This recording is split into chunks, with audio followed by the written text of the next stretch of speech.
Ayan mga bossing, samahan nyo ako magluto ng menudo Bisoy style. Ayan, may pickles, may pate o liver spread, sibuyas, ayan, raisin, ayan yung atay, tomato paste, ayan yung pork shoulder tsaka pork liempo, red bell pepper tsaka what do you call that, right, carrots, and patatas. Mamaya ako nagagayatin para hindi mangitim. Mamaya ulit. Ayan, igisa na natin ang bawang sibuyas. Ngayon nagisa na ang sibuyas, lagay na natin ang na-marinate na karne. Ayan.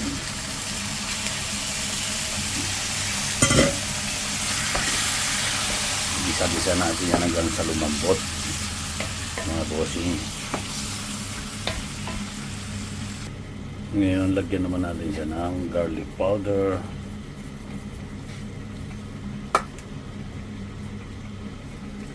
paminta, mga kung ano-anong panglasa, at kung ano-ano pa. Dahil mahilig kami sa maanghang, lagyan ko rin ng chili flakes. Yan, pulang-pula. Lagyan ko na rin ng tomato paste para maglasa sa karne.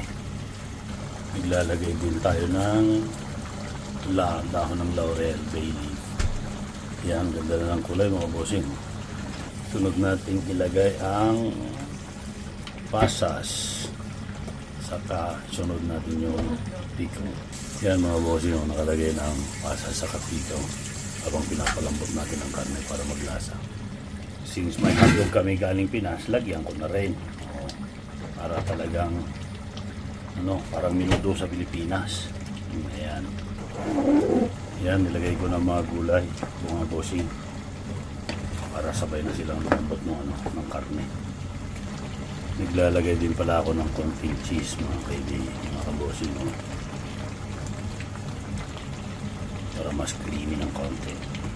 Halo-haluin lang guys para bossing, para hindi dumikit sa ilalim, saka yung nasa ibabaw pumunta rin sa ilalim para pantay ang pagkaluto. Since malapit na siyang maluto mga bossing, yan, nilagay ko na ang liver spread. Yan, yummy yummy. Sunod na natin ilagay ang atay. Ayan mga bossing, malapit na siyang maluto. Yan mga bossing, luto na po ang ating menudo Bisoy style. Thanks for watching. Comment nyo na lang po kung ano yung version nyo o kaya kung ano ang kulang ko. Maraming salamat. God bless.